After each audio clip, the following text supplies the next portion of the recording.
La historia nos pertenece, nos otorga elementos para comprender el presente y, por lo tanto, actuar conscientemente en él.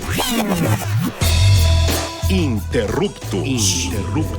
Escucha y comparte con nosotros la idea de que el pasado constituye lo que somos y lo que seremos en el futuro. Interruptus.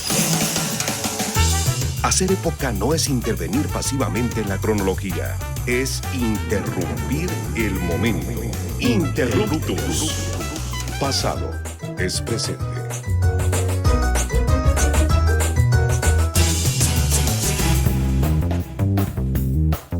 ¿Qué tal? Les saludamos desde el Instituto Mexicano de la Radio, aquí en esta emisión de historia, Interruptus, pasado es presente. Nos encontramos en esta ocasión aquí en cabina para hablar acerca de los pueblos originarios de la Ciudad de México. Deben saber que nuestra ciudad es reconocida como multicultural y plurilingüe porque está conformada por diversos pueblos y barrios originarios. Vamos a platicar un poco de esta historia y en esta ocasión tengo el honor de que nos acompañe aquí en el estudio Misael Chaboya. Hola Misael, ¿cómo estás? Hola, pues bien, yo la verdad estoy muy interesado en esta emisión porque es uno de los temas que a mí más me llaman la atención. De hecho, en algún momento pensaba en dedicarme justamente a eso como historiador, pero pues no se pudo. Bueno, quiero presentar entonces al buen Augusto Mote, que está otra vez con nosotros. Él ya había participado en una emisión, pero bueno, lo invitamos también pues porque durante mucho tiempo ha formado parte también del equipo de Interruptus Radio, así que lo vamos a invitar porque es un habitante de un pueblo originario de la Ciudad de México. Así que Augusto, ¿cómo estás? Hola Carla, hola Misael. Muy buenas tardes a todos nuestros radioescuchas que nos acompañan el día de hoy. Estoy muy contento de estar con ustedes y vamos, para esta pequeña platiquita, ¿no? Que vamos a aventarnos sobre los pueblos y barrios originarios de la Ciudad de México. Bien, así es, pues podemos comenzar diciendo que la Ciudad de México, pues sí, es un monstruo, es una urbe llena de asfalto, pero como todas y todos sabemos, es una ciudad que está construida sobre asentamientos precolombinos. Entonces, pues por lo tanto tiene una historia que es mucho más antigua que el periodo colonial. Y además, aunque tenemos como muy centralizada esta historia en lo que fue en su momento el gran imperio de Tenochtitlan, pues ese no es el único. Había muchos otros pueblos conformados durante siglos que en su momento fueron parte de este gran imperio, pero que tienen su propia historia. Entonces nos referimos a los pueblos y barrios originarios de la Ciudad de México como aquellos que fueron conformados originariamente antes de la colonia o incluso durante el periodo colonial. Y justamente pues la Ciudad de México oficialmente reconoce 141 asentamientos como pueblos y barrios originarios, ¿no? Entonces estamos hablando de una ciudad de pueblos, de una ciudad que pues se fue comiendo a estos pueblos a lo largo de su crecimiento y pues yo creo que justamente eso nos permite entender cómo el territorio capitalino pues es tan complejo en sí mismo, ¿no? No sé, Augusto, ¿cómo pudiéramos empezar también un poco desde tu perspectiva? Bueno, algo que estaba pensando, ¿no? Justamente es que nosotros tendemos a pensar el espacio, ¿no? De Ciudad de México como este gran monstruo, esta gran urbe que pasa ya el periférico, pero pues nos remitimos, ¿no? Históricamente hay una gran cantidad de pueblos, pues que digamos hasta no hace más de 100 años se ubicaban en lo que actualmente es, o lo que en ese momento era la Ciudad de México.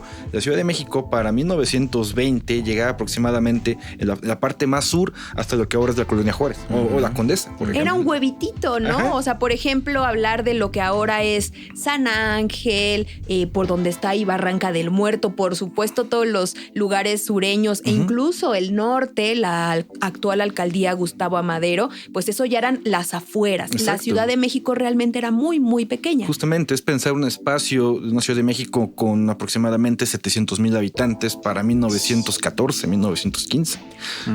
Sí, imaginemos que la primera colonia moderna de nuestra ciudad fue la colonia Santa María la Ribera y se comienza a construir desde finales del siglo XIX y se inaugura en 1902. Entonces, pensemos que eso, la ciudad era lo que ahora pensaríamos que es el centro histórico. El primer cuadro. Exactamente. Sobrepasa un poco más del primer cuadro.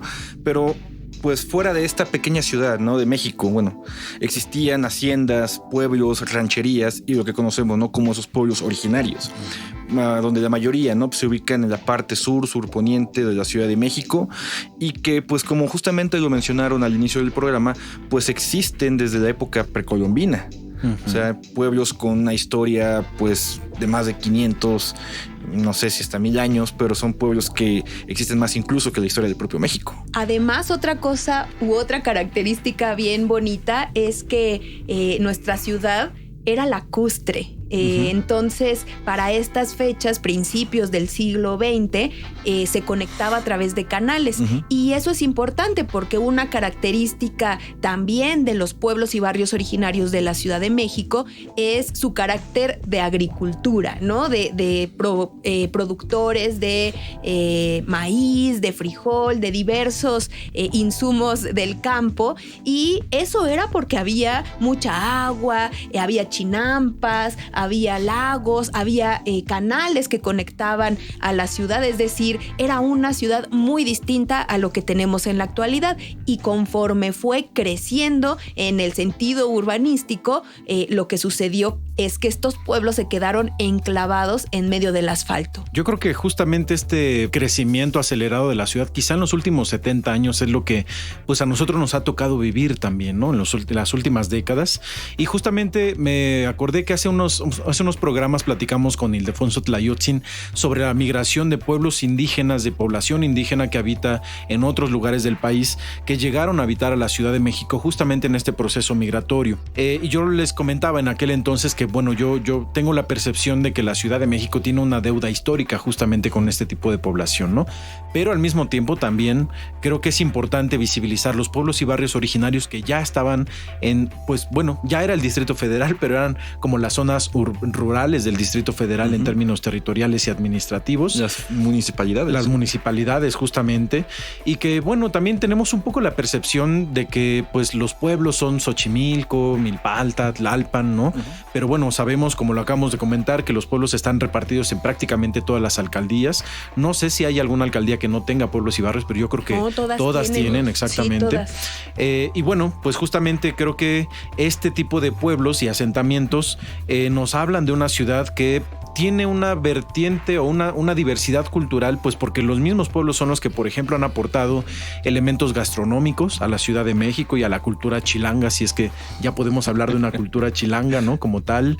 A ver, ¿en dónde surgió el chicharrón preparado? Es lo que yo quiero saber. Pues seguramente acá, no sé, atrás de Palacio Nacional, qué sé yo. Pero bueno, está el caldo tlalpeño, por ejemplo, ¿no? Que pues, según las crónicas nació justamente en Tlalpan. Entonces, bueno, sí, tenemos muchos pueblos que han aportado también y siguen aportando a través de alimentos, por ejemplo, toda una vasta producción de alimentos en toda la zona rural de la Ciudad de México sigue abasteciendo nuestra capital. Obviamente también la protección del medio ambiente, los bosques de todo el sur de la Ciudad de México, bueno, ¿quién los protege? Pues los pueblos originarios, ¿no? Entonces, bueno, creo que sí, de pronto pensar en la ciudad, pues no es Reforma, ¿no? No es el Zócalo, sino también toda esta vastedad de asentamientos y de dinámicas cotidianas, comunitarias, de tradiciones y de toda una serie de patrimonios culturales inmateriales que hay aquí, ¿no? Sí, justamente como lo mencionas, cuando tendemos a pensar esta idea, ¿no? De pueblos originarios, evidentemente nos remitimos como a Xochimilco, ¿no? Estos pueblos de la zona lacustre, pero y las festividades. Pero también existen pueblos, ¿no? Que se ubican al surponiente de la Ciudad de México, pues digamos en lo que pues, es la zona forestal del Distrito Federal y que históricamente siempre se han dedicado, ¿no? A la extracción de madera, carbón, etcétera. No solamente pues es la cuestión esta de agricultura a partir del sistema de chinampas, ¿no? Sino un tipo de agricultura distinta a partir de la milpa, por ejemplo, milpa incluso de temporal. La zona pulquera de la ciudad, pulquera, ¿no? Yo así se me estaba ocurriendo, ¿cómo sabe usted si es parte de un pueblo originario? Y mi respuesta es ¿tiene nombre de santo? ¿Escucha cohetes todos los días? ¿Escucha cohetes todos los días? ¿Tiene un santo patrono? Bueno, es que la mayoría de los pueblos están compuestos en su nomenclatura por un santo y además suelen tener todavía la nomenclatura prehispánica que usualmente está en náhuatl y tiene que ver con que era la lengua dominante en el periodo precolombino. Por poner un ejemplo, yo viví muchos años en el pueblo originario San Lorenzo Tezonco, pero como ese podemos mencionar a muchos. Por ejemplo, está San Bernabé Ocotepec, está los de Milpa Alta, por ejemplo. San Pablo Totepec, Santa Ana Tlacotenco. Y así lo que nos dice su nombre es su historia, es decir, que forman parte de un territorio que fue evangelizado, que fue además con la llegada de los españoles y el proceso de colonización nombrado como un santo que termina siendo su santo patrono y además suelen tener fiestas y muchas ritualidades que son de corte católico y que tienen que ver con su pasado y con esa historia, pero conservan el nombre en náhuatl. Eso es muy interesante porque además cuando los vemos uno por uno muchas veces remiten al paisaje. Muchas veces, por ejemplo, pueden remitir a alguna tradición que es muy antigua y eso pues ya tendría que ver con la historia propia de cada espacio. Sí, o una actividad económica, por ejemplo, lo que se dedicaban a esos pueblos. Lo que producían, ¿no? Pues bien, hemos terminado este primer bloque hablando acerca de los pueblos y barrios originarios de la Ciudad de México aquí en Interruptus. Pasado es presente en Radio Ciudadana. Les invitamos a que nos escriban en nuestras redes sociales y vamos a continuar en unos minutitos aquí conversando con Augusto Mote, Misael Chaboya y su servidora Carla Mote.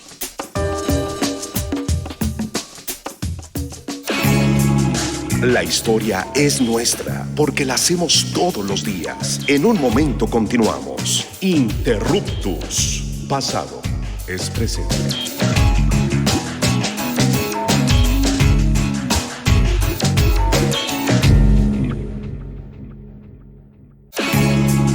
No somos los mejores del mundo, pero sí los mejores del rumbo. Continuamos en Interruptus, conocimiento histórico para que no te tuerza la policía intelectual.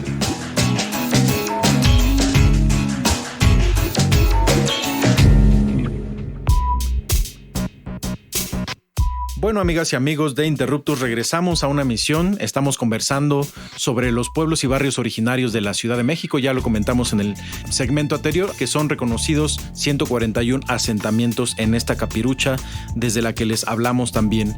Y bueno, pues no sé, un poco también lejos de romantizar a los pueblos originarios, creo que, no es porque no haya elementos que deben rescatarse de sus culturas, pero al mismo tiempo creo que hay una parte que de pronto no se logra visibilizar claramente. Por ejemplo, pienso en cómo estos pueblos resisten a la violencia del crimen organizado, ¿no? Sobre todo justo los de la zona sur o los de la zona oriente, que resisten también al despojo de sus territorios, a la invasión de talamontes, a los cambios finalmente acelerados de una vida urbana. Y bueno, yo creo que la mirada que nos puedes compartir, Augusto, tú como habitante justamente de San Nicolás Totolapan en la Magdalena Contreras, pues quizá tú lo has percibido justamente desde esta otra parte en la que tú todos los días vienes a México, como decían los antiguos. Me gusta mi frase.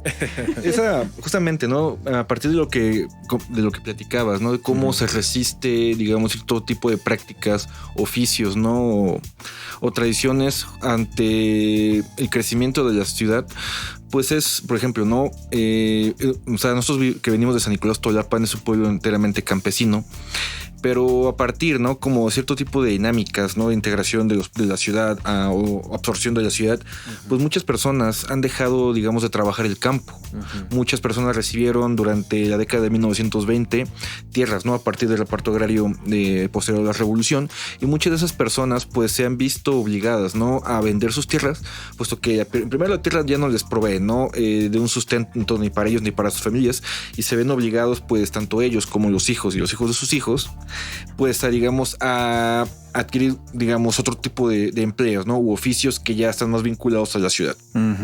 Y yo creo que tiene que ver eso, no sé, tú lo has percibido a lo mejor y lo recuerdes en lo personal familiar. Este proceso se ha acelerado con la modificación del artículo 27 constitucional, justamente, ¿no? En el 92. En el 92 y el cambio de la tenencia de la tierra. Y la el venta. neoliberalismo. Exactamente. Pues este proceso justamente, ¿no? De cambio, ¿no? Al artículo de la Constitución, pues va en relación, ¿no? Que ahora pues se empieza una venta masiva, ¿no? De las tierras que antiguamente eran propiedad ejidal o comunal, y eso implicó pues que una mayor cantidad de personas habitaran esos espacios, y lo que inicia o lo que actualmente vemos es una lucha desesperada por los recursos naturales, llámese el agua principalmente.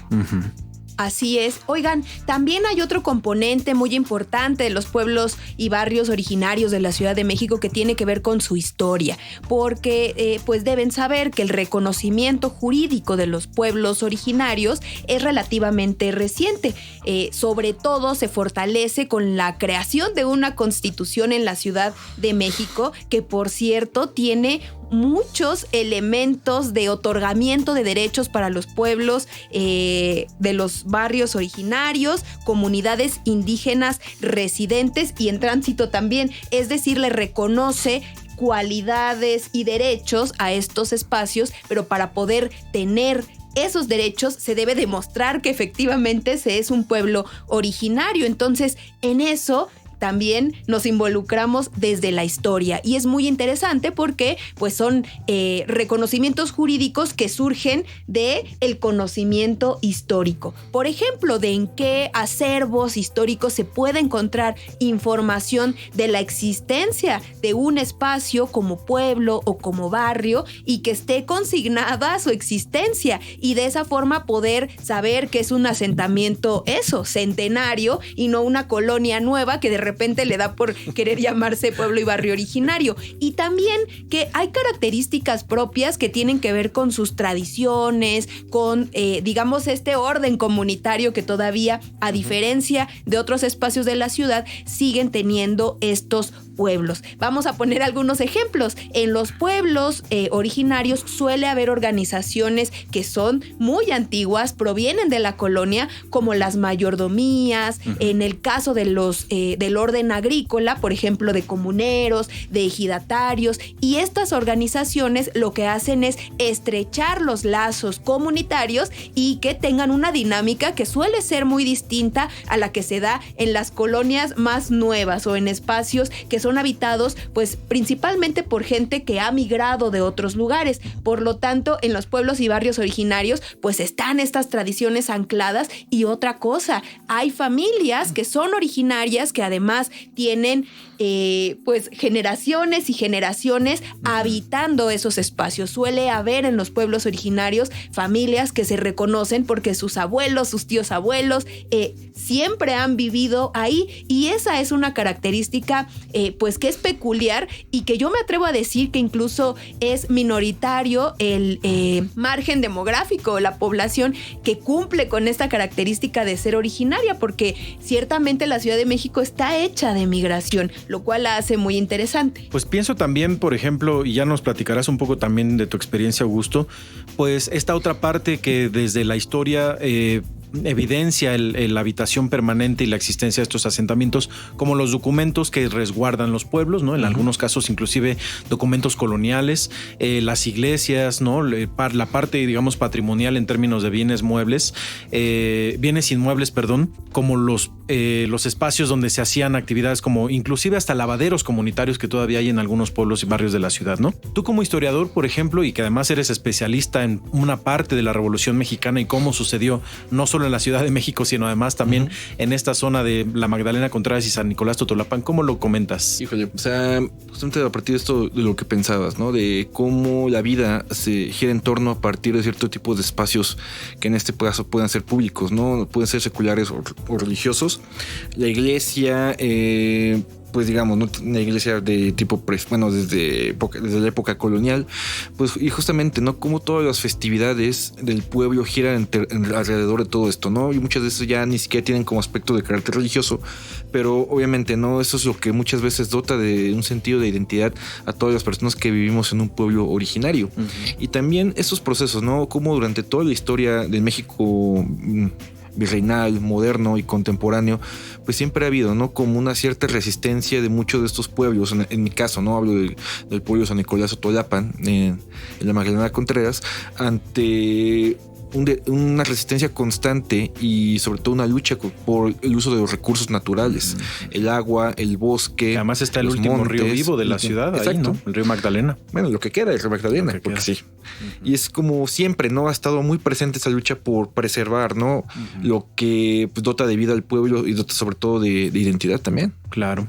Oigan, otra cuestión también en torno a la normatividad y que a mí me parece muy interesante es cuáles son los derechos de los pueblos originarios de la Ciudad de México. Y yo creo que entre lo más importante es que tienen derecho a la libre determinación, que también tienen derecho a tener autoridades electas de forma autónoma y tienen derecho a la consulta. Estas tres características son derechos de los pueblos originarios y tienen que ponerse, digamos, en la práctica cuando se intenta, por ejemplo, hacer un megaproyecto, saber qué se va a hacer con el territorio de un pueblo, y son algunos problemas que hemos visto recientemente en la Ciudad de México y que pues es muy importante justo que todos los pueblos originarios sepan cuáles son sus derechos y que de forma comunitaria, como suelen tener sus organizaciones internas,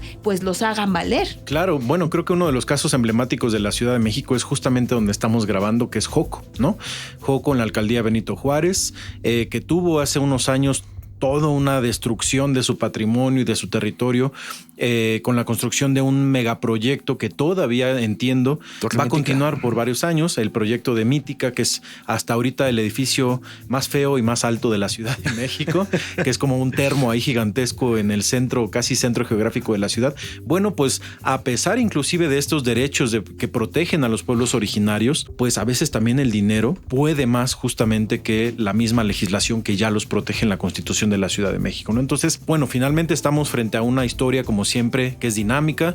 Los pueblos originarios continúan resistiendo justamente frente al mismo avance de la ciudad y no es algo nuevo. Lo han estado haciendo desde que la ciudad empezó a comerse el territorio rural, donde antes había lagos. Finalmente los pueblos han tenido que articular distintos tipos de mecanismos y de estrategias para poder protegerse, ¿no? Oigan, yo quisiera también decir que las fiestas de los pueblos originarios son una joya de la ciudad. Al final son también parte del patrimonio cultural, porque dentro de cada festividad que tiene que ver con sus santos patronos hay muchísimas manifestaciones artísticas como pintura mural, danza, música, y que todo eso pues es algo que tiene que protegerse y que pervivir, además de que es bien divertido. Y recientemente también otra cosa que sucedió fue el reconocimiento de los carnavales de la Ciudad de México como patrimonio cultural inmaterial, lo cual implica que se tiene que proteger su supervivencia. Entonces,